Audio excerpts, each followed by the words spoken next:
Ok, muchísimas gracias, don Marco. Ahora sí, para mí es un gusto compartir con ustedes en esta tarde.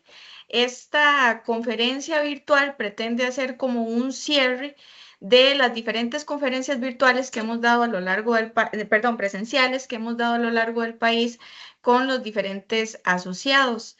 Este proyecto ha generado muchísimas consultas durante las conferencias sobre qué pasaría y qué podemos hacer para preservar la continuidad y la planificación de la empresa familiar lechera. Cada situación, y es importante que se los vaya diciendo desde ahorita, si no nos hemos visto en las conferencias anteriores, es que les vamos a brindar herramientas que para cada caso en específico, cada situación familiar, podrían aplicarse de una forma distinta o bien a una familia. Ahí veo a una señora, por ejemplo, que se llama Doña Virginia. Puede ser que a la familia de Doña Virginia le funcionen, pero puede ser que a la familia de Don Luis no le funcionen. Entonces, esta conferencia lo que pretende es, desde un enfoque general hasta aspectos específicos y ya a nivel interno en Dos Pinos, cómo funcionan o qué puedo hacer yo con mis certificados de aportación, nosotros irles dando esas herramientas. Entonces, las preguntas que tengan las pueden ir dejando por el chat o bien al final se va a abrir un espacio para, si, en caso de que quede alguna pregunta por ahí, que podamos resolver con muchísimo gusto. Si gusta, le damos continuidad. El objetivo de esta conferencia, una vez que nosotros coordinamos con los compañeros del CEPS y de Dos Pinos, era buscar una serie de acciones legales dirigidas a a la preservación de la estabilidad de la empresa familiar. Cómo de manera preventiva nosotros podemos ir ordenando las cosas relacionadas con el desarrollo de de la actividad productiva desde ya, con diferentes herramientas legales, porque a nivel contable se pueden hacer otra serie de cosas, pero a nivel legal también tenemos una serie de mecanismos que nos pueden ayudar con este y otros aspectos que vamos a ver a continuación.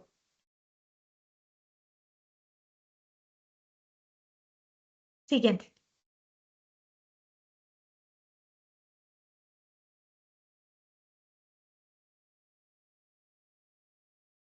siguiente, por favor.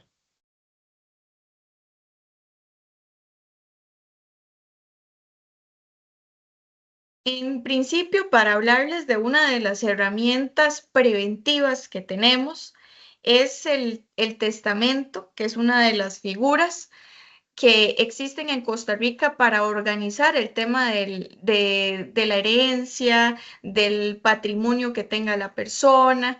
En el caso nuestro, según de conformidad con el artículo 583 al 595 del Código Civil, se establece todo lo relacionado a a cómo debe establecerse y cuáles son los lineamientos a seguir para la constitución de un testamento. ¿Quién puede? ¿Quién es la persona que puede testar?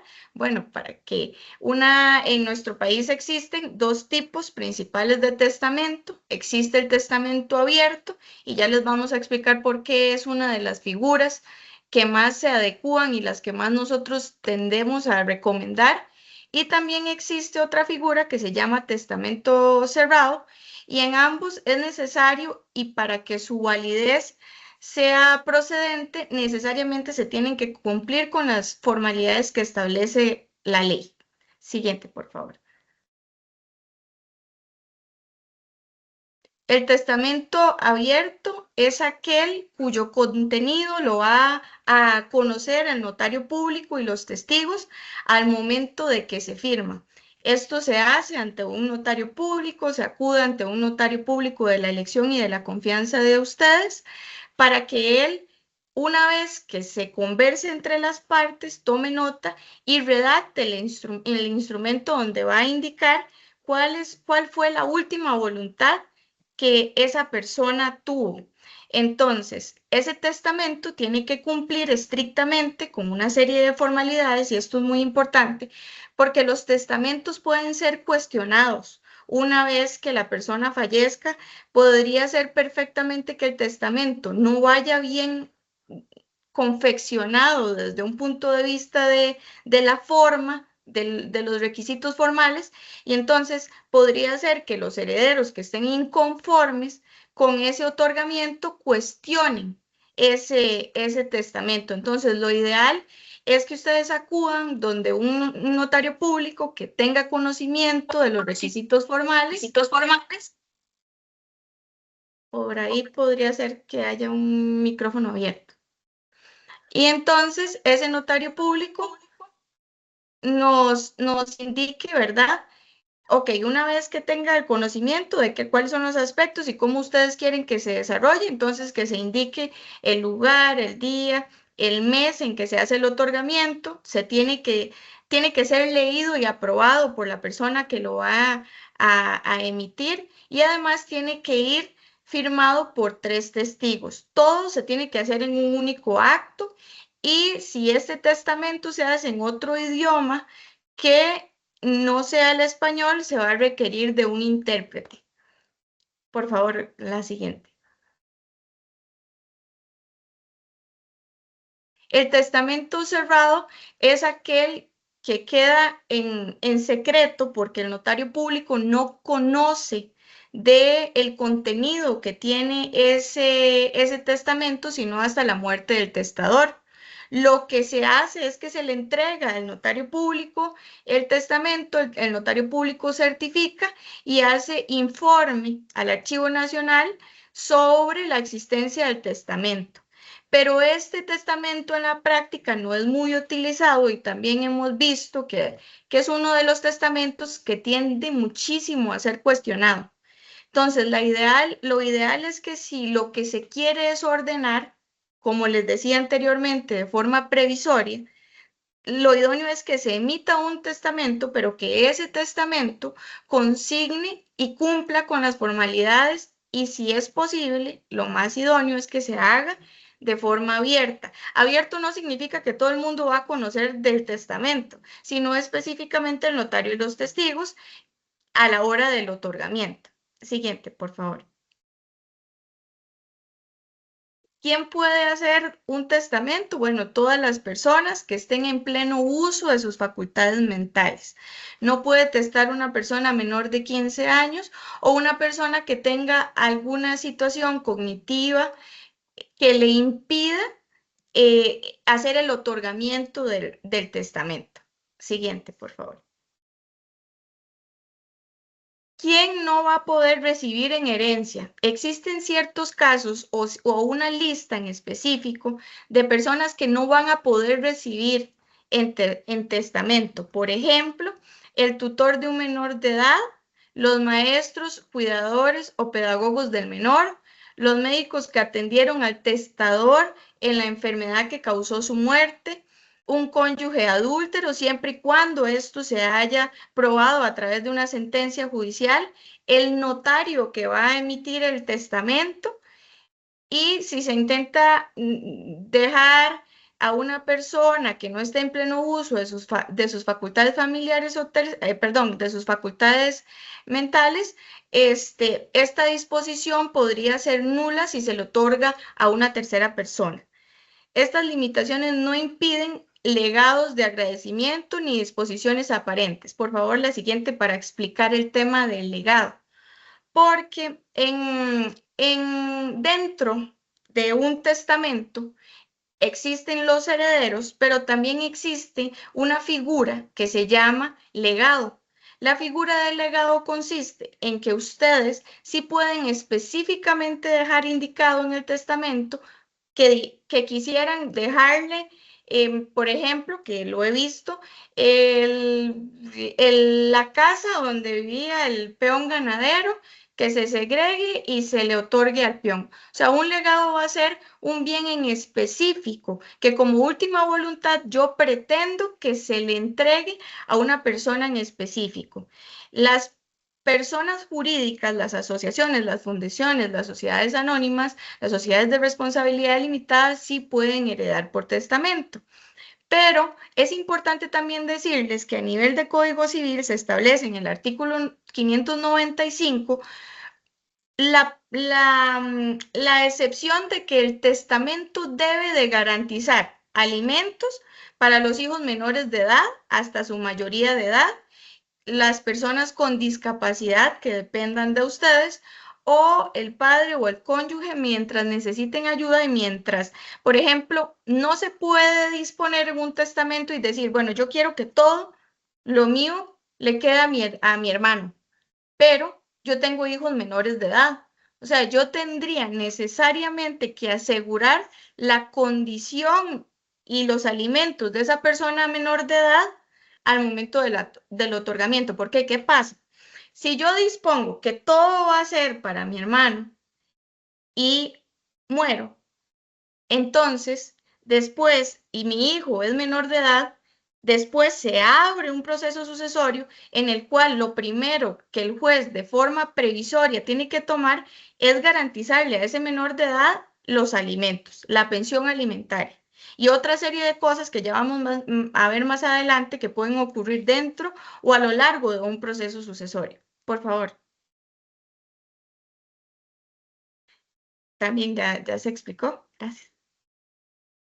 Un ejemplo de legado podría ser dejarle una casa a un sobrino, dejarle un vehículo a un amigo, dejarle una joya familiar a una nieta en específico, o una suma de dinero exacta a otra persona en concreto. Siguiente, por favor. Los herederos, porque es una pregunta que puede surgir y que ha surgido a lo largo de las conferencias, reciben una porción global de los bienes, de conformidad con la distribución que ustedes indiquen. Entonces, podría ser perfectamente que en el testamento yo digo, bueno, quiero que mis bienes se distribuyan en partes iguales entre mis 3 hijos. Y el legatario, como yo les explicaba anteriormente, va a recibir específicamente el bien que ustedes indicaron que querían que se les asignara. ¿Puede ser un heredero legatario? Sí puede ser. Yo puedo hacer una distribución de mis bienes en partes iguales entre mis hijos, pero además a uno de mis hijos en específico yo le puedo dejar la finca de San Carlos o la finca de Alajuela. Siguiente. Siguiente, por favor. Ahora, el testamento como figura preventiva es muy válida porque nos ayuda a dar orden en caso de que algo suceda. Más adelante van a ver que les vamos a hablar sobre los procesos sucesorios en Costa Rica. Y los procesos sucesorios en Costa Rica, quienes sepan de o hayan pasado o atravesado por un proceso sucesorio de alguna persona conocida, saben que son procesos muy largos, que tienen un costo económico significativo. Y en estos procesos sucesorios, muchas veces el abogado pasa o el notario público pasa a ser un heredero más. ¿Por qué? Porque el sucesorio se va a valorar de conformidad con el precio que se le asigne al haber patrimonial que tenía el fallecido.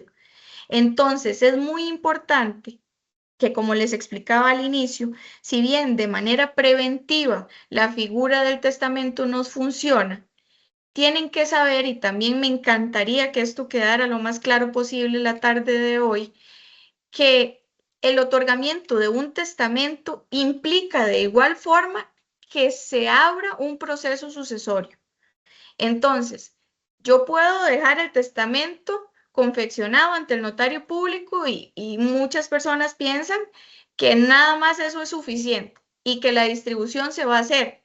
Pero no, en Costa Rica, ese testamento va a tener que ser ejecutado por un juez de la República, quien va a ser el encargado de cumplir con esa última voluntad. Entonces, sí implica la apertura de un proceso sucesorio, el otorgamiento de un testamento. ¿Cuándo funciona el testamento? Bueno, según la situación familiar que se tenga. Por ejemplo, hace unos días escuché sobre un caso en el que hay una dinámica familiar que con los hijos es muy difícil, no se llevan entre sí. Entonces el papá tenía muchísimo miedo de que si él hacía la donación, que es el siguiente tema del cual les voy a hablar, en vida, sus hijos algunos lo desampararan, otros no estuvieran de acuerdo, se generara un conflicto familiar por el hecho de que él en vida decidió ordenar las cosas. Entonces, a pesar de que le expliqué que podría ser que eventualmente le generara un costo a la familia por tener que hacer la apertura del proceso sucesorio testamentario, él me decía, en mi situación en específico, a mí me queda muchísimo mejor que después vean cuál fue mi última voluntad que en este momento. ¿Por qué? Porque en este momento mis hijos no se algunos no estarían de acuerdo, a pesar de que son mis bienes y es mi decisión, con la distribución que yo quisiera hacer. Entonces, en ese caso en específico, sí se necesitaba un testamento. Otra de las figuras preventivas de las cuales pretendíamos hablarles se relaciona con la donación en Costa Rica. No sé si esperaría que si alguno tiene una duda relacionada con el testamento, porque aquí lo que estamos haciendo ya es como un resumen de las conferencias anteriores que se han venido dando, pero si surge cualquier pregunta, como les decía, pueden dejarla en el chat o bien al final tomar nota y la vemos. La donación en Costa Rica es un acto en el que una persona, quien es la persona donante, entrega de forma gratuita un bien a otra persona que es el donatario, es decir, la persona que recibe. Es muy común en familias que pretenden adelantar bienes en vida pensando en la continuidad de la empresa, pensando en ir ordenando las cosas desde ya. Si gusta, continuamos con la siguiente. ¿Cuáles son los requisitos? Debe hacerse en escritura pública, es decir, la donación se tiene que hacer ante un notario público y esa donación es muy importante porque es otra de las preguntas que surge. Bueno, es un acto gratuito, es decir, yo le dono a mi hijo y ya les voy a hablar más adelante de la reserva del usufructo, que es otra figura asociada a esta, pero la donación es gratuita, es una decisión mía deliberadamente de forma gratuita, pero a pesar de que es gratuita, sí implica un gasto por timbres de traspaso a nivel del registro nacional. ¿Por qué? Porque muchas veces me preguntan, mira, licenciada, es que yo quiero donar, pero yo entiendo que si yo dono eso es de gratis y en realidad se paga muy poquitito. No necesariamente. No es verdad. Sí hay que pagar el impuesto de traspaso y el impuesto de traspaso se calcula en función del valor fiscal que tenga la finca. Entonces, sí es importante que sepan que a pesar de que es un acto gratuito y es una decisión de ustedes de forma individual, de igual forma genera un gasto a nivel de timbres. Se hace en escritura pública, se acude ante un notario público y no necesariamente debe estar en el mismo acto la persona que va a recibir en donación. La persona que va a recibir en donación tiene hasta un año después, inclusive si se quisiera, para aceptar esa herencia. ¿En qué casos funciona esto? Y ya lo hemos visto también en la práctica. Bueno, que una persona enfermó, el médico nos dice, hay tantos meses o le queda tanto tiempo o tiene 2 semanas o podría ser que se complique la situación. Bueno, la persona puede hacer una donación y si el hijo está en el extranjero y puede viajar hasta dentro de 2 meses, él puede venir en 2 meses y aceptar la herencia. Como hablaba sobre el testamento anteriormente, la donación también debe de cumplir con una serie de formalidades que establece la ley. Debe indicar explícitamente cuáles son las características de los bienes que estamos donando. Siguiente, por favor. Debe dársele una estimación al bien que estamos donando. ¿Qué significa esto? Y como les explicaba, en el caso de los bienes inmuebles, si yo lo que quiero es donar mi finca, se le tiene que asignar la estimación de conformidad con el valor fiscal que tenga esa finca. ¿Se le puede donar a varias personas una misma finca? Sí, la proporción que va a recibir cada uno puede hacerse en porcentajes, en fracciones, en metros cuadrados. Es decir, ustedes sí pueden hacer una donación y que esa finca se divida en 3 derechos, si se tuvieran 3 hijos, o en 2 hijos, si quisieran que no incluir a uno. O sea, como ustedes gusten, el notario puede hacer esa división. Ahora sí, siguiente, por favor. La donación va de la mano con otra figura que se llama usufructo. Algunas personas lo conocen como frutos, otras le asignan diferentes características o nombres a esta figura. ¿Qué es el usufructo? El usufructo se relaciona específicamente con la posibilidad a conservar el derecho de usar y disfrutar el bien durante toda la vida de la persona que está donando. ¿Qué significa? La nuda propiedad, yo puedo donarle la nuda propiedad a mis hijos y reservarme lo que se conoce como usufructo. Ese usufructo es el derecho a explotar patrimonialmente ese bien. Entonces, esta figura da muchísima tranquilidad porque no implica la apertura de un proceso sucesorio, a diferencia de lo que sí sucede con el testamento. Ya habíamos dicho que cuando existe un testamento, necesariamente se tiene que iniciar, una vez fallecida la persona, el proceso sucesorio. La donación no. La donación con reserva de usufructo implica que yo, de forma vitalicia, es decir, todo el tiempo que me quede de vida, puedo seguir explotando patrimonialmente el bien, puedo seguir alquilando el bien, puedo seguir con el desarrollo de la producción lechera en mi finca, pero sin que las personas que ya recibieron la nuda propiedad puedan venir a desplazarme de esa posibilidad.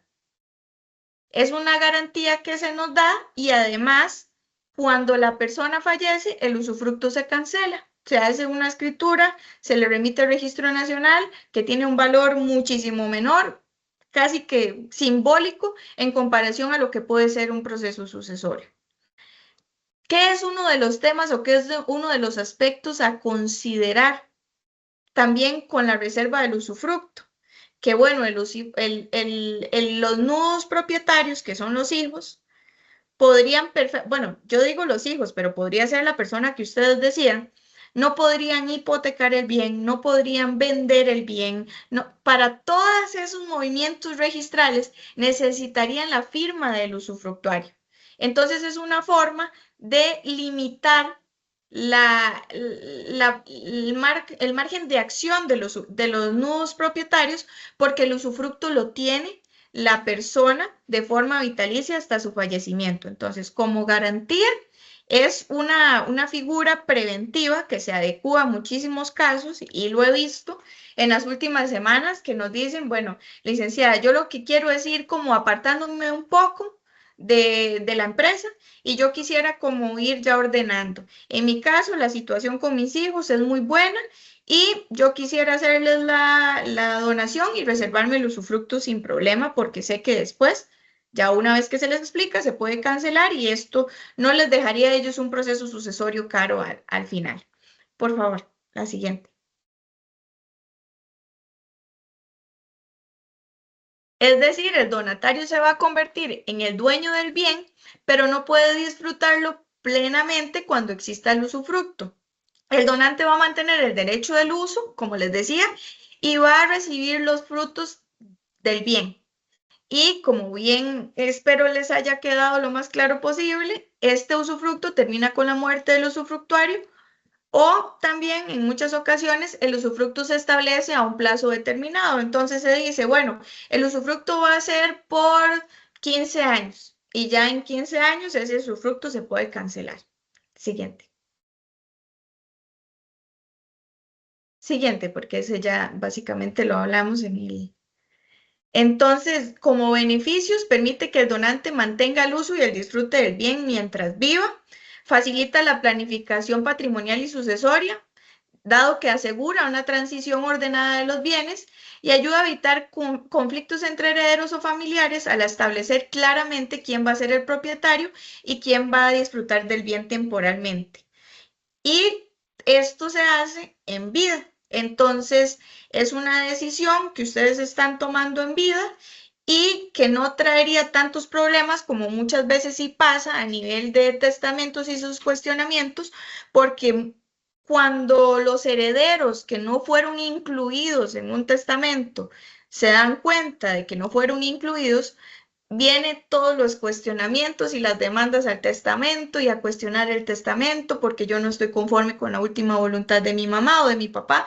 Entonces, de manera preventiva, la donación con reserva de usufructo es una opción y una posibilidad que les dejamos planteada. Siguiente. Siguiente. Ahora sí, siguiente, por favor. Vamos a ver, Marco, tal vez por ahí ya está el licenciado Gabriel. Sí, sí, excelente. Por ahí me pareció que vi a Gabriel ya. Gabriel, buenas tardes, bienvenido. Buenas tardes, ¿qué tal? ¿Cómo les va? ¿Cómo están todos? Mucho gusto. Gabriel Valenciano Rojas para servirles. Muchas gracias, Gabriel. Entonces, Heidi, de aquí pasamos a la parte de Gabriel, así es. Sí, sí, Gabriel, el compañero Gabriel les va a hablar sobre otra de las figuras que es la constitución de sociedades y lo relacionado, porque también es una figura no solo preventiva, sino que tiene varios aspectos que funcionan aún más por temas contables. Entonces, los dejamos con el compañero. Excelente. Y tal vez de igual forma vamos a continuar, digamos, si hay alguna consultita, porque también Gabriel va a hacer referencia en parte de lo que también se ha venido conversando, entonces tal vez dejamos las consultas al final y también vamos a leer todas las preguntas y comentarios que van dejando en el chat. Gabriel, yo voy por aquí compartiéndole las diapositivas si gusta. Adelante. Muchísimas gracias. De la misma forma y como forma introductoria, ya vimos, o más bien esta charla es para poder asesorarles y para que tengan un panorama más amplio de qué opciones pueden tener las personas para ir asegurando, ¿verdad? Un futuro y no generar un problema a su familia, ¿verdad? Entonces ya vimos dos opciones muy importantes, la cual es el testamento que expuso la compañera y también la donación y con reserva de usufructo, ¿verdad? El tercer punto es la constitución de una sociedad. En este caso son las sociedades mercantiles, ¿verdad? Marcos, si me das el favor. Ajá. Existen varios tipos de sociedades, pero para no ahondar tanto en la charla, ¿verdad? Las más útiles y las más comunes que vemos es la sociedad anónima y la sociedad de responsabilidad limitada.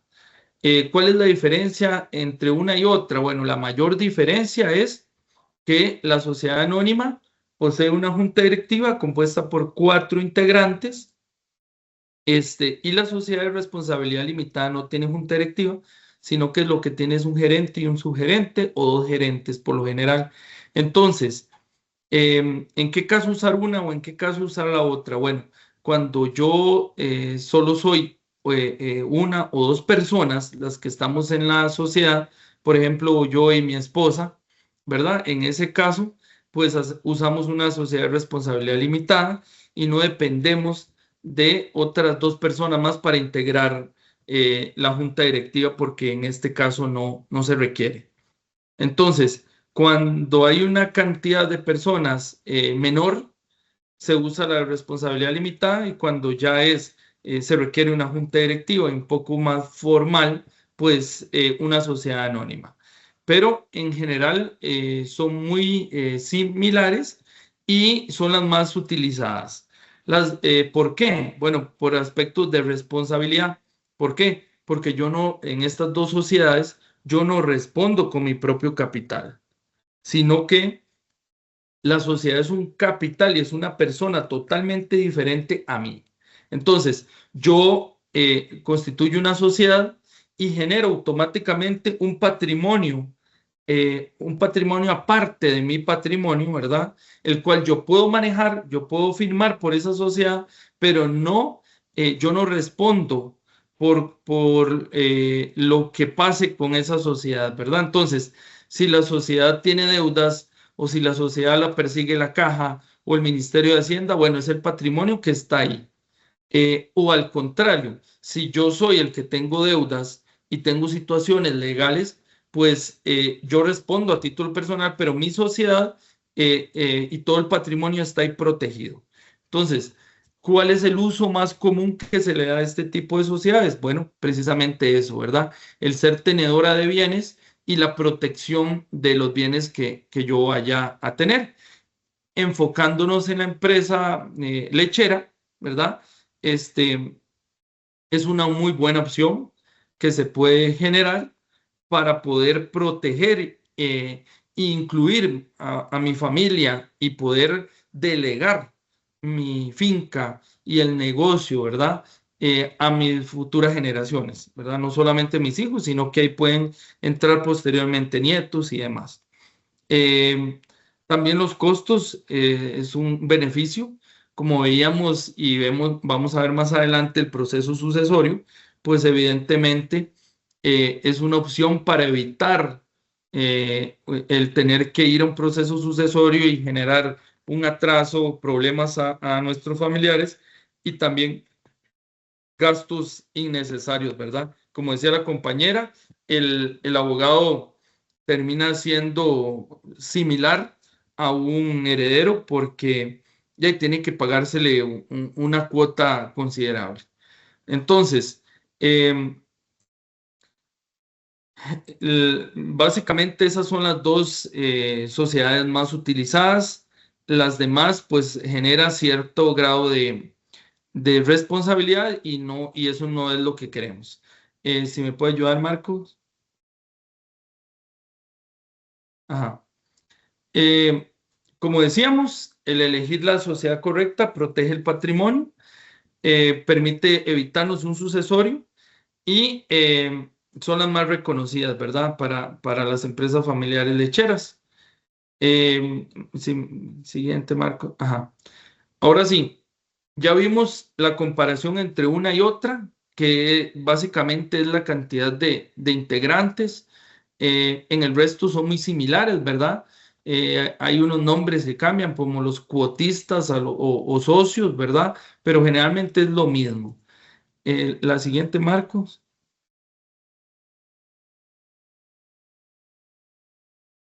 Ya esos aspectos los indicamos. Podemos pasar a la siguiente.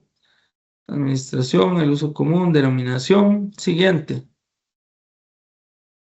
Ok, entonces, para ir cerrando este tema de las sociedades, bueno, eh, es como decíamos y como decía la compañera al inicio, en cada caso es diferente, cada persona tiene una situación en especial que tiene que abordarse, ¿verdad? Dependiendo cada persona, pues a algunos les servirá generar un testamento, ¿verdad? Para no entregar las cosas de una vez, o donar y reservarse el usufructo, dependiendo de cada situación de cada persona. La más recomendada es generar o crear una sociedad anónima, incluir ahí la propiedad, la entrega, incluso también se puede inscribir a nombre de la sociedad, ¿verdad? Y ahorita vamos a explicar todo eso en cuanto a las certificados de aportación o las acciones de la Dos Pinos. Y en eso me va a ayudar mi compañera Yohaidi, pero lo más recomendado en forma general son las sociedades anónimas. ¿Por qué? Porque se genera un patrimonio aparte. En ese patrimonio podemos, y lo explicaba en otras conferencias,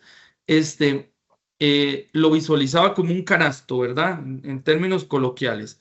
En ese canasto es la sociedad y dentro de la sociedad yo puedo poner los bienes. Entonces, la sociedad va a ser dueña, no sé, del chapulín, del vehículo que usamos para el trabajo, de la finca, y todo lo que incluimos en la empresa, en el negocio, ¿verdad? De producción de leche. Y esa sociedad, los dueños pueden simplemente cambiar a la hora de ceder las acciones o las cuotas entre los participantes que yo quiera tener en la sociedad. Entonces, tengo un hijo menor de edad, para poner un ejemplo, y el resto son mayores de edad.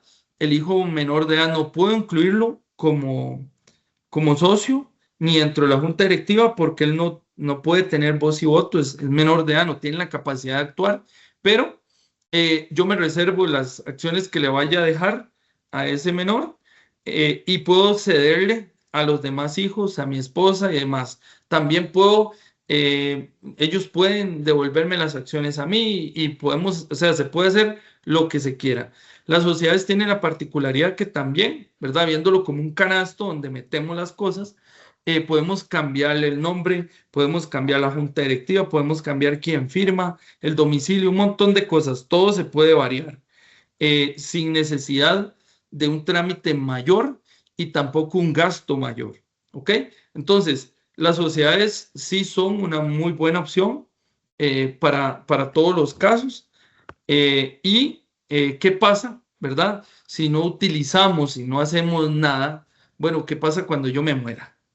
Ok, ¿qué va a suceder con mis bienes? ¿Qué va a pasar con el negocito que tenemos? ¿Qué tanto me costó toda la vida? O si fue una finca que me dejó mi papá o mi mamá, pues ya yo quiero cuidarla y que sea bendición, ¿verdad? Y lo explicamos así, que sea un bien que sirva de bendición y no para problemas de mi familia, porque todos hemos visto casos en donde se murió el papá y se empezaron los pleitos entre hermanos y eso que iba a ser una bendición terminó siendo un problema muy grande, ¿verdad? Enemistad, desunión familiar, enemigos totalmente, ¿verdad? Entre hijos porque uno tomó más o se apropió de algo que no debía hacerlo o tomó la mejor parte o cosas por el estilo. Entonces, ¿qué pasa en caso de que yo fallezca y no haya arreglado nada? Entonces, se abre un proceso sucesorio. Voy a exponerles en qué consiste ese proceso sucesorio en Costa Rica. Si me ayuda, Marcos. Ok, el proceso sucesorio es un trámite que tiene necesariamente que existir la muerte de la persona, ¿verdad? Se requiere, ¿verdad? O se hace para dos cosas, se abre para dos motivos. Uno, representar a la persona muerta. Por ejemplo, estaba llevándose un juicio y se murió la persona. Entonces, se abre un proceso sucesorio para nombrarle un representante para que siga ese proceso. Y el otro motivo es para repartir los bienes, que es lo más común. Eh, mientras se inicia el proceso, se va administrando, ¿verdad? Los bienes del muerto y posteriormente se determinan quiénes van a ser sus herederos. Marcos, si me ayudas. Ok. Los tipos de procesos sucesorios que existen en nuestro país. Hay dos procesos, ¿verdad? Está el proceso sucesorio testamentario y el ab intestato o intestado, ¿verdad? El proceso testamentario, evidentemente, como dice su nombre, es cuando existe un testamento, se abre el proceso para ejecutar y cumplir ese testamento, ¿verdad? Entonces, ¿qué es el testamento? Bueno, la voluntad última de esa persona y ya no se reparte por ley, ¿verdad? Por partes iguales, como dice la ley, sino como dejó dicho esa persona, ¿verdad? Y ya mi compañera lo exponía claramente todo lo que tenía que ver con un legado y demás. En caso de que no haya un testamento, o sea, ab intestato, pues sí, entonces hay una cuota para los herederos. Bueno, ¿quiénes son herederos? Tenemos en cuenta, ¿verdad?, que son los hijos, los padres de la persona y la cónyuge.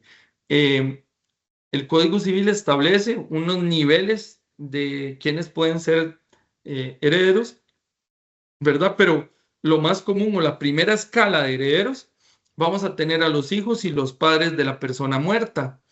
Y a un lado, pues está la esposa o cónyuge o conviviente, ¿verdad? Si no estaba casados.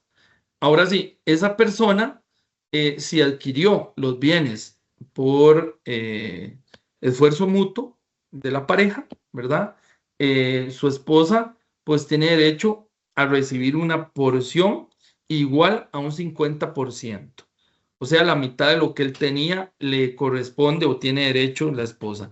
El otro 50%, pues entonces se debe dividir entre los hijos y los papás del muerto, ¿verdad? Si todavía estuvieran vivos los padres, ¿verdad? Entonces ese otro 50% se divide entre todos ellos, pero el primer 50% queda reservado para su esposa o conviviente o pareja, ¿verdad?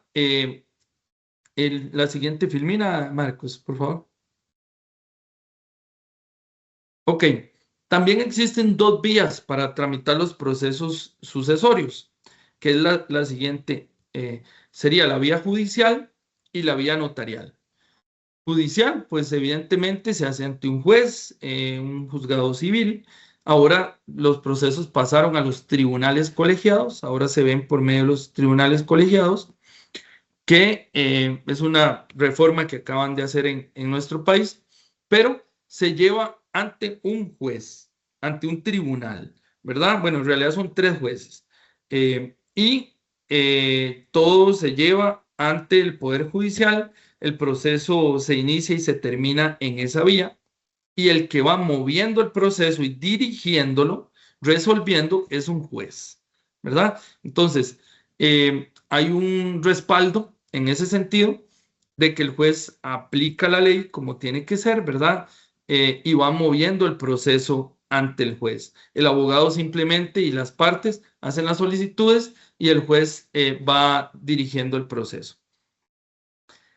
Existe también la otra vía, que es la notarial, ¿verdad? Que se hace ante un notario público. El notario público cumple la función del juez, mueve el proceso, resuelve el proceso. Evidentemente lo hace más rápido porque los tribunales pues están más saturados de trabajo.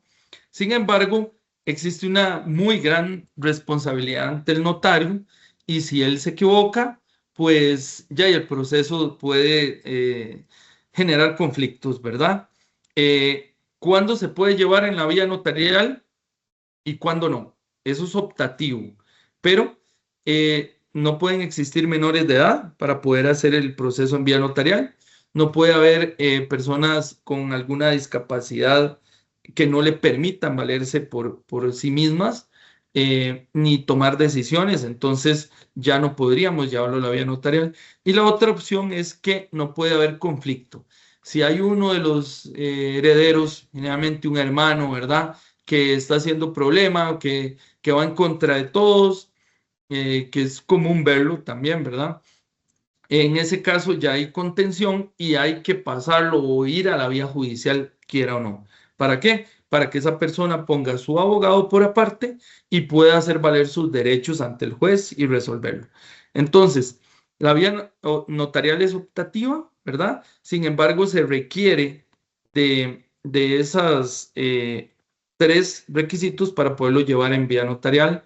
En tiempo, ¿verdad? Podemos hablar que puede durarse unos 3 meses un proceso notarial. En cambio, en la vía judicial puede durar un año o a veces, si se complica, pues hasta más. Hay más seguridad, evidentemente, llevarlo en la vía judicial, pero un buen notario que pueda continuar o iniciar y continuar un proceso en la vía notarial, pues es una opción rápida.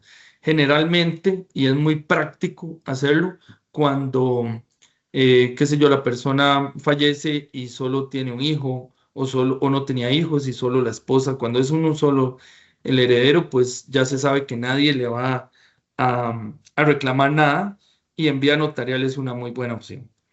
Entonces, la ley nos permite estas dos para siempre y cuando garantizar la seguridad ante la ley, ¿verdad? Para las personas. Marcos. Ajá. La siguiente, ahí. Ok, el proceso sucesorio tiene sí o sí varias etapas. Anteriormente tenía 5 etapas, ¿verdad? Con el Código Procesal Civil anterior. Ahora, con este nuevo Código Procesal Civil, pues, y las reformas que se han hecho, se puede hablar de 4 etapas. La primera es la apertura, ¿verdad? Entonces, se hace una solicitud al juez o al notario, ¿verdad? En donde se le indica quiénes son los herederos, se demuestra con pruebas los bienes, certificaciones de nacimiento y de estado civil, para demostrar que son presuntos herederos y evidentemente demostrando el fallecimiento de la persona. Cualquier persona puede solicitarlo, incluso personas que ni siquiera son herederos. Eso es muy importante. ¿Por qué? Porque ha pasado, ¿verdad? Que yo tengo un crédito con esa persona, yo le hice un préstamo, la persona muere, pero yo no soy heredero y yo necesito que me paguen. Entonces, la ley me da la posibilidad a mí de iniciar el proceso, ¿verdad? Sin ser familiar, únicamente para que haya un representante y yo poder demandar y meter el cobro judicial si es que no me han pagado. Ahí en la apertura, pues se hace una resolución inicial donde se nombra un albacea, donde se manda a publicar un edicto y en donde se tiene por abierto el proceso e iniciado. ¿Ok? Hay opciones, ¿verdad? Se puede hacer un aseguramiento de bienes, ¿verdad? El juez puede aplicar medidas cautelares, ¿verdad? Por ejemplo, que hay animales y necesitamos venderlos, o que si no tomamos la administración rápido, se pueden perder bienes, ¿verdad? Por ejemplo, siempre y cuando se necesite proteger. Entonces, se nombra un depositario y se toma control y la administración de los bienes. Por ejemplo, hay un caso que empezó en donde una de las personas que no era heredero solicitó la apertura, se mandan a notificar, pero mientras tanto, oye, ese señor se metió a la finca y resulta que empezó a disponer, empezó a hacer construcciones, está haciendo galeones, está vendiendo el ganado y todo lo demás. Entonces, los herederos reales de esa persona pueden pedirle al juez que no le permita a ese señor vender el ganado, ¿verdad? Y asegurar esos bienes, o que no le permita hacer construcciones ni tomar decisiones de ese tipo, ¿verdad? Mientras se resuelve el proceso. Pero esa es una opción que hay. Marcos. La siguiente etapa, ¿verdad? Es el inventario y avalúo de bienes, ¿verdad? Entonces, ahí se le presenta al juez. Aquí tal vez hay un error ahí en cuanto al orden, porque la siguiente etapa es el inventario. Entonces, se le dice cuáles son los bienes al juez que hay y se le indica el valor. Hay un punto muy importante aquí que marca la diferencia en cuanto a los gastos y en cuanto a la velocidad que pueda llevar la tramitación del proceso. ¿Por qué? Porque, bueno, la ley da la opción de que no nombremos un perito para que valore la finca o valore el ganado o valore el vehículo, sino que podemos utilizar el valor fiscal de los vehículos o el valor municipal de las propiedades. Entonces, ¿qué se hace? Se va a la municipalidad y se saca una certificación del valor y el valor que ahí está declarado lo podemos usar para distribuir el bien y utilizamos ese valor. ¿Ok? Y con eso nos evitamos el gasto de pago de un perito, el nombramiento del perito, que el perito haga el informe, que haga ampliaciones y demás, y de una vez nos brincamos toda esa etapa. Además, el valor económico del proceso va a ser muy variado, ¿verdad? Porque vamos a utilizar, por ejemplo, una finca tiene un valor fiscal de 20 millones de colones, a nivel de la municipalidad, pero si ponemos un perito, esa finca nos la pueden valorar en 100 o 200 millones de colones, pero podemos usar ese valor que tiene la municipalidad, que es válido, y con eso nos ahorramos un montón de costos en cuanto a la hora de hacer el traspaso, ¿verdad? Porque nos va a salir mucho más económico, ¿ok? La siguiente etapa, la tercera, es la declaratoria de herederos. El juez determina quiénes son los herederos, ¿verdad? Y sabiendo y en qué condición, ¿verdad? ¿Para qué? Para ir viendo qué proporción le corresponde. Si hay un derecho de ganancialidad, ¿verdad? De la cónyuge, en ese caso, pues sabemos y entendemos que le va a corresponder un 50% de los bienes que hayan adquirido, ¿verdad? Y los hijos o los padres de esa persona, pues ya vamos a saber que ese otro 50 lo vamos a repartir. Hay excepciones, hay situaciones en donde hay bienes que no adquirió la persona muerta, no las adquirió por el mutuo esfuerzo con la pareja, ¿verdad? Era una herencia que tenía. eh, y hay varias excepciones. ¿Cuáles son? Este punto es muy importante. Ok, cuando yo estoy casado, mi esposa tiene derecho al 50% de los bienes que yo haya hecho con el esfuerzo mutuo. ¿Qué quiere decir eso? Bueno, que haya comprado, que haya adquirido a título oneroso. Es decir, lo que yo adquiero de otra manera no tiene derecho mi esposa. Dentro del matrimonio, o sea, mientras yo esté vivo, o cuando yo ya muero, ¿verdad? Ahí se disuelve la sociedad conyugal. Entonces, ¿qué quiero decir con eso? Bueno, hay excepciones en las cuales mi cónyuge no puede o no tiene derecho a participar de la herencia. ¿En qué casos son? Bueno, cuando yo adquiero eso por donación, y es un ejemplo, ¿verdad? Bueno, mi papá era el dueño de esta finca, me la heredó a mí. Y ya yo no lo adquirí por el esfuerzo, esto me fue dado. La otra opción es cuando yo tenía ese bien antes de casarme. Yo la finca, la lechería la tenía antes de casarme, y mi esposa no tiene derecho a participar de ese 50% porque no lo hicimos juntos. Y la otra excepción es cuando algo lo adquiero por lotería, ¿verdad? Por cosas al azar. Entonces, en ese caso, ella no tiene derecho a participar. Aplicándolo en este proceso, ¿verdad? El sucesorio, ¿qué pasa ahí? Bueno, me muero yo y yo la mayoría de los bienes o los más caros los tenía por donación. Entonces, mi esposa, que quedó viuda, no tiene derecho a participar en ese valor y en esa herencia respecto a ese bien en específico.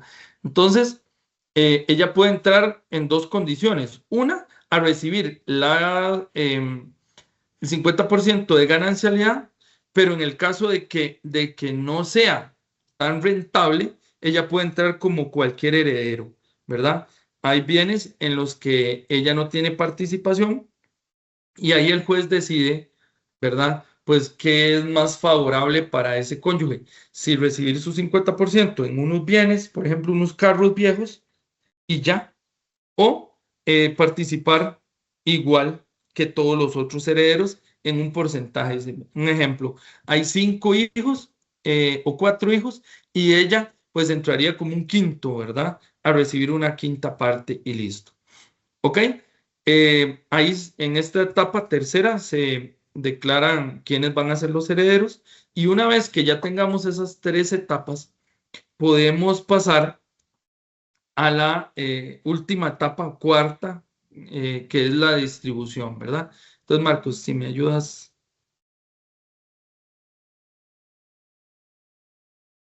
En este caso es la distribución o partición de bienes. Una vez que no haya contención, ¿verdad? Las partes se pueden poner de acuerdo, los herederos, y decir, bueno, por ley nos toca tanto, sin embargo, ya yo quiero que mamá sea la que le quede, y todos los hijos dicen, bueno, quiero que la mamá sea la que le quede la propiedad. nosotros nos parece que sea de esta forma y listo. No significa, y esto quiero aclararlo, en la distribución no significa que tiene que aplicarse la ley. Aquí estamos haciéndolo por las buenas, ¿verdad? Cuando no hay contención. Entonces decimos, bueno, esta finca que le quede a tal persona, a mamá que le quede la casa y los vehículos que le queden al hijo menor, el ganado pues al que se dejó la finca y listo, ¿verdad? Entonces, la distribución, la gente se puede poner de acuerdo y hacerlo como quiera. Y eso es la idea que quiero que entiendan. Pueden distribuir los bienes como gusten. No hay una restricción. Si ustedes quieren hacerlo así, todos están de acuerdo. Y el papá antes de morir quería que fuera así, pues así se hace. Ahora sí, ¿qué pasa cuando hay menores de edad o cuando no hay un acuerdo? Hay uno de los hijos que dice, no, yo no estoy de acuerdo, porque la finca le va a quedar? ¿Por qué me van a dejar a mí por fuera? Yo tengo el mismo derecho, ¿verdad? Entonces, en ese caso se le presenta un proyecto de partición al juez, eh, procurando el albacea, que es el representante, procurando que le corresponda una proporción justa a cada uno. Si no es una proporción equitativa y justa, ¿verdad? Entonces el juez no lo va a aprobar. En este caso, que no hay un acuerdo, el juez revisa ese proyecto, esa propuesta, y puede autorizarla, puede rechazarla, puede pedir que haga correcciones, ¿verdad? Una vez que esté aprobado el acuerdo que se llegue, o bien el planteamiento que se le hace al juez de distribución, ya se procede con los traspasos, ¿verdad?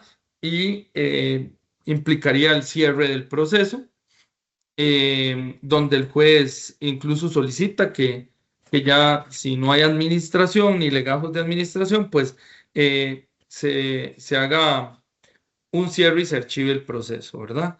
Se pide generalmente una cuenta final, ¿verdad? De qué pasó con la administración, si quedó, sobró plata o, ¿verdad?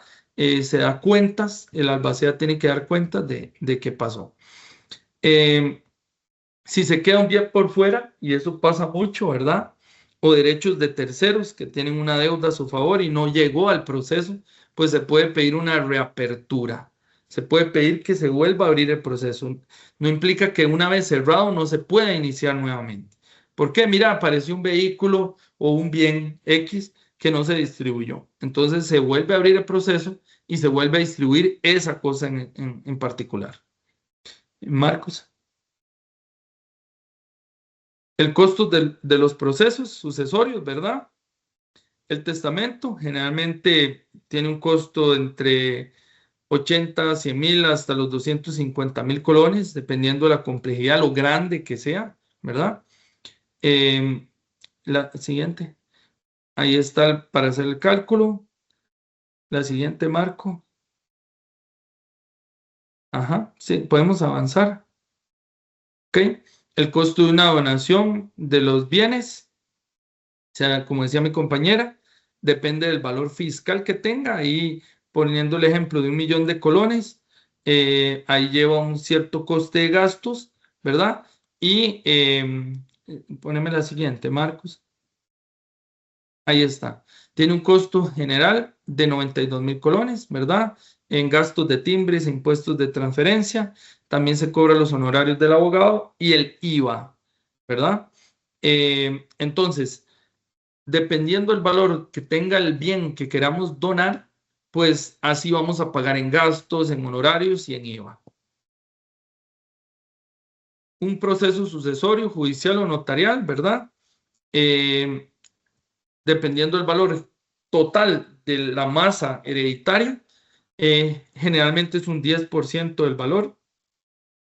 De eso se le cobra al abogado, muchas veces se le paga al abogado, perdón, y muchas veces pues hay un acuerdo entre el abogado y el cliente del precio, que eso se hace al inicio, ¿verdad? De lo que va a cobrar y de lo que va a costar para poder cubrir ese gasto. Ambos procesos tienen un mismo costo. generalmente, y ahí es un 10% lo que dice la tabla. Podemos avanzar. La constitución de una sociedad tiene un costo generalmente de los 200, 250,000 y hasta 300,000 colones.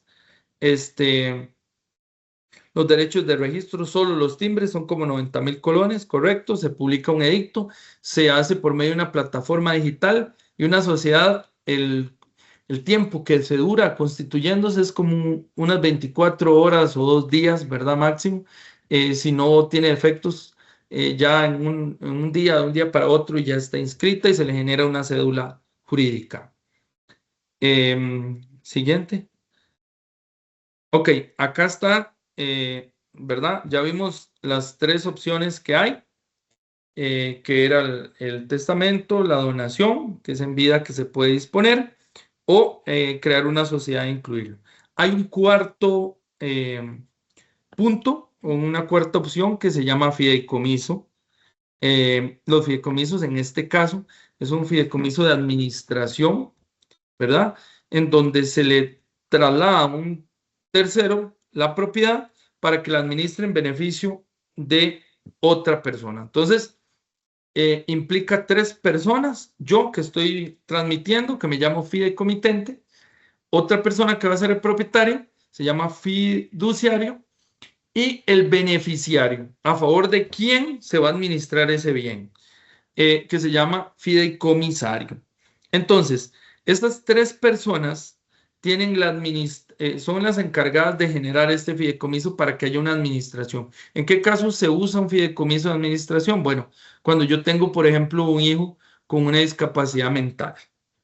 Entonces, ¿qué quiero hacer yo en ese caso? Muy fácil. Yo no puedo poner a mi hijo los bienes porque no puede administrarlos. Entonces hago un fideicomiso para que uno sea su mamá, llámese un hermano que siempre ha tenido el cuidado de esa persona, ¿verdad? Un tercero se encargue de administrar en favor de ese hijo, por ejemplo, o esa persona con discapacidad y mantener y cuidar ese patrimonio. Ahí tienen sus obligaciones, se firma un contrato, una escritura pública, ¿verdad? En donde se constituye el fideicomiso y se le ponen las reglas para que esa persona administre y tenga el bien. El bien se le traspasa al fiduciario, ¿verdad? A la persona que va a administrar. Y en caso de fallecimiento de ese fiduciario, pues se puede sustituir también.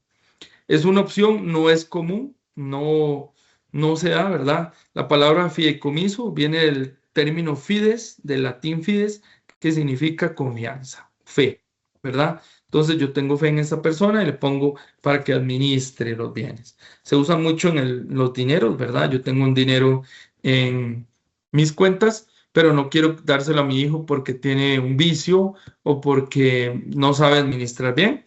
Entonces pongo un banco de fiduciario, también eso se puede hacer, para que ese banco le vaya dando mes a mes las ganancias que genera ese dinero, o sea, réditos, eh, y no pueda disponer él o, no sé, sus hijos, ¿verdad? Entonces, es una opción también que tenemos que explicarle. No es común, no es tan usada, no se conoce tanto, pero sí existe esa opción. Ok, entonces vamos hasta aquí la participación mía. Por el momento vamos a pasarle el uso de la palabra a mi compañera Yohaidi para que nos explique sobre los certificados de aportación. Muchísimas gracias. Bueno, ahora, una vez que escuchamos el diferente abanico de posibilidades que les estamos brindando desde un enfoque legal, también pueden surgir diferentes dudas relacionadas con qué pueden hacer ustedes como asociados con los certificados de aportación en Dos Pinos. Siguiente, por favor. Según lo que hemos conversado con los compañeros de Todo en Uno, la designación de los certificados de aportación también es uno de los mecanismos preventivos. Ahorita a la fecha, lo que se busca y parte de lo que nosotros quisiéramos dejarles la tarde de hoy y también a lo largo como cierre de las conferencias es que si no han designado un beneficiario de sus certificados de aportación, por favor que lo hagan. O bien, si no los han actualizado, porque también pasa muchísimo, que hace un tiempo, cuando me llamaron a hacer o a nombrar los beneficiarios de los certificados de aportación, yo designé a determinadas personas, pero hoy mi realidad familiar, inclusive ya atravesé un divorcio, ya pasaron N o Y situaciones, entonces los certificados de aportación se pueden actualizar en cualquier momento. Es importante que se designe quiénes van a ser los beneficiarios de esos certificados de aportación, porque lo que estamos dejándoles como parte del objetivo de este trabajo es la continuidad, y lo que busca es la continuidad de la empresa familiar lechera. El nombramiento o el cambio de los beneficiarios de los certificados de aportación se puede hacer en cualquier momento y nada más se coordina con los compañeros de todo en uno. También es importante dejarles claro la tarde de hoy que el asociado puede ceder sus certificados en vida en el momento en el que lo considere pertinente. Este trámite se va a realizar de igual forma directamente con los compañeros de atención al asociado, y es un trámite totalmente gratuito. Sí, ¿qué pasa, digamos, en caso de fallecimiento con los certificados de aportación? Y algo muy importante es decirles, el hecho de que ustedes designen a una persona como beneficiario de los certificados de aportación no le va a garantizar a esa persona la condición de asociado inmediatamente, sino que esta persona va a tener que atravesar un proceso una vez fallecida la persona que lo nombró como beneficiario, con 2 pinos para efectos de determinar si esa persona puede o no ser asociado y si cumple con los requerimientos necesarios. ¿Qué pasa si existe el otorgamiento de un testamento, pero en el testamento yo dije, bueno, los certificados de aportación se van a dividir entre estas personas, pero también yo tengo nombrados unos beneficiarios en los certificados de aportación a nivel de 2 pinos? Entonces, ¿qué se tendría que hacer o qué se tomaría en cuenta para esa distribución? Lo que tenga fecha última. ¿Qué significa? Que si yo fui y actualicé mis certificados de aportación antier, pero hace año y medio yo hice el otorgamiento del testamento, se va a tomar como fecha para determinar.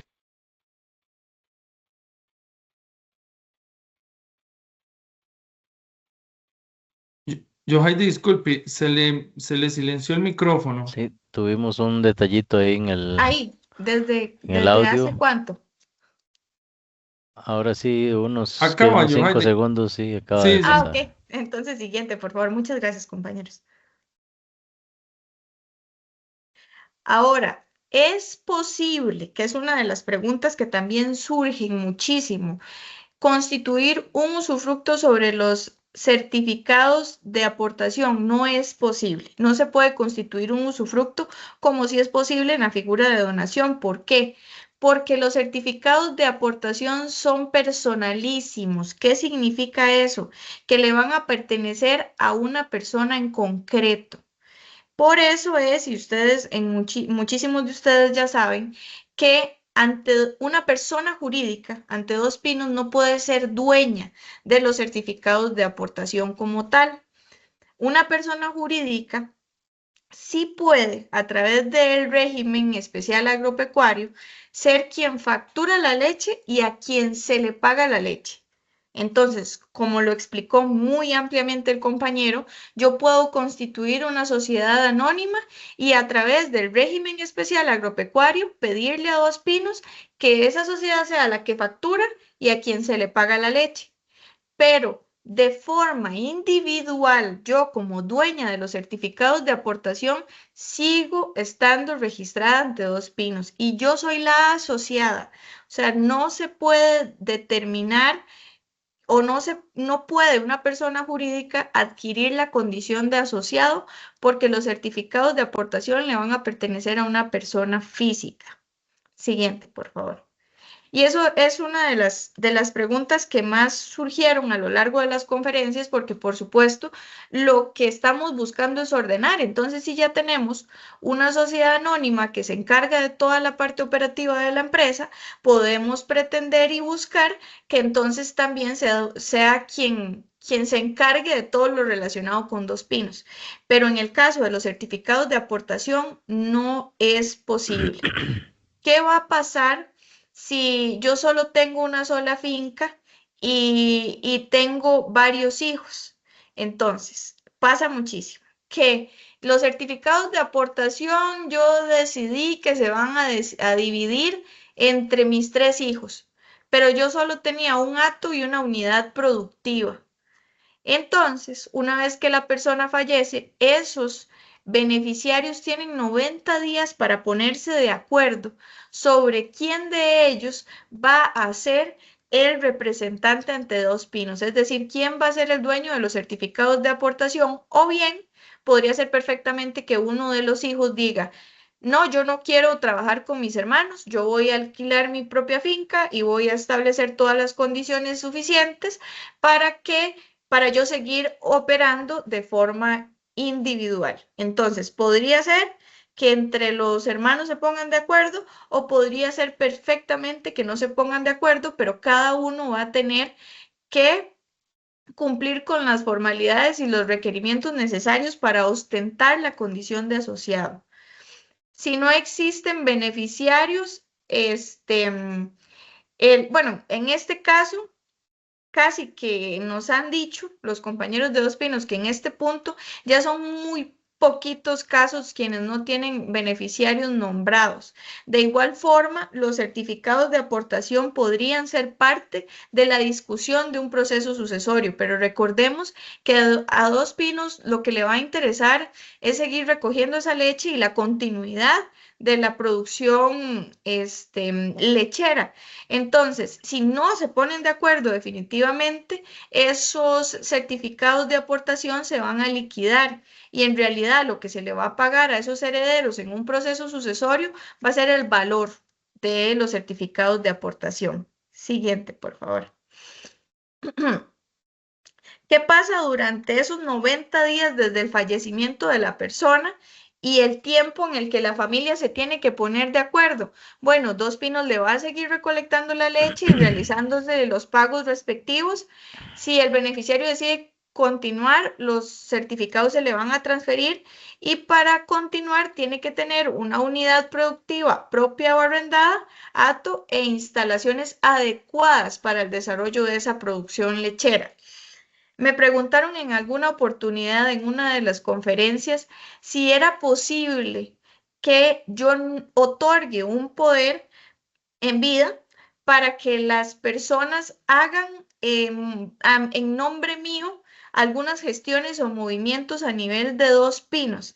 Y justo los compañeros de Todo en Uno me indicaron que existe un poder limitado que permite, por ejemplo, actualizar datos, únicamente actualizar datos. Hay otro poder que es el generalísimo sin límite de suma, que le permite a esa persona hacer otra serie ya más de temas ya muchísimo más delicados, por ejemplo, con cierta modificación de los certificados de aportación en cuanto a la venta o la transferencia de los certificados de aportación, pero no es posible que esa persona a quien le estoy otorgando el poder haga un movimiento en los beneficiarios. A pesar de que tiene un poder generalísimo, que a nivel legal es uno de los poderes que le permiten a una persona hacer más cosas en nombre de otra, no se va a poder hacer movimientos en lo que son los beneficiarios de los certificados de aportación, porque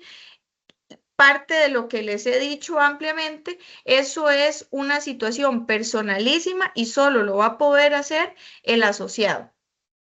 De igual forma, es importante que se tome en cuenta que no es a cualquier persona que se le puede asignar un poder en el sentido más amplio, tendría que ser alguien de nuestra entera confianza. Siguiente, por favor.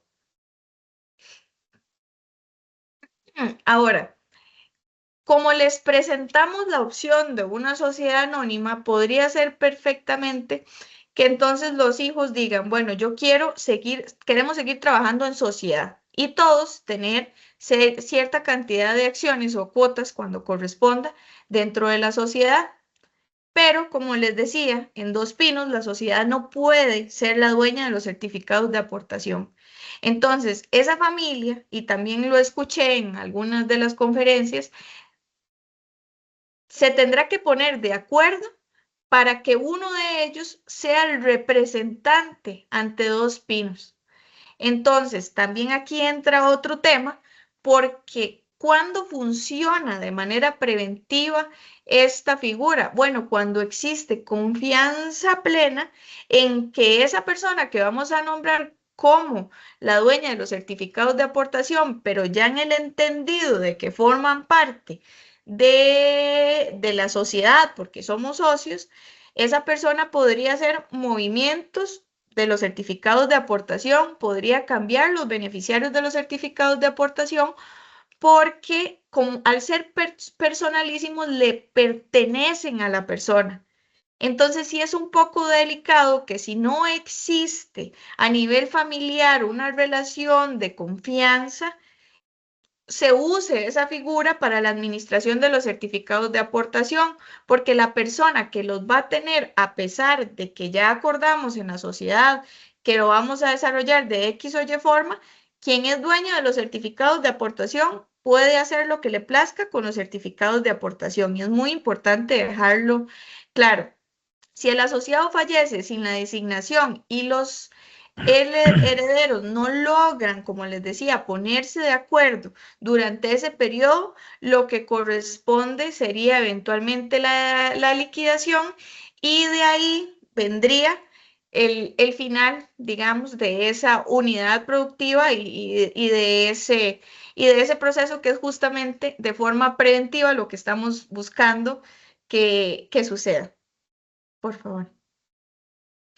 Ahora sí, nosotros, básicamente esto resume una cantidad enorme de información que se tiene. Son figuras que podríamos dedicar una conferencia específicamente para cada una y dedicarle una ronda de preguntas a cada una, pero nosotros sí queríamos hacer como un cierre virtual donde se abarcara de forma muy general los temas, y adicional a eso abrirles un espacio de preguntas. Entonces quedamos a sus órdenes en caso de que tengan preguntas adicionales.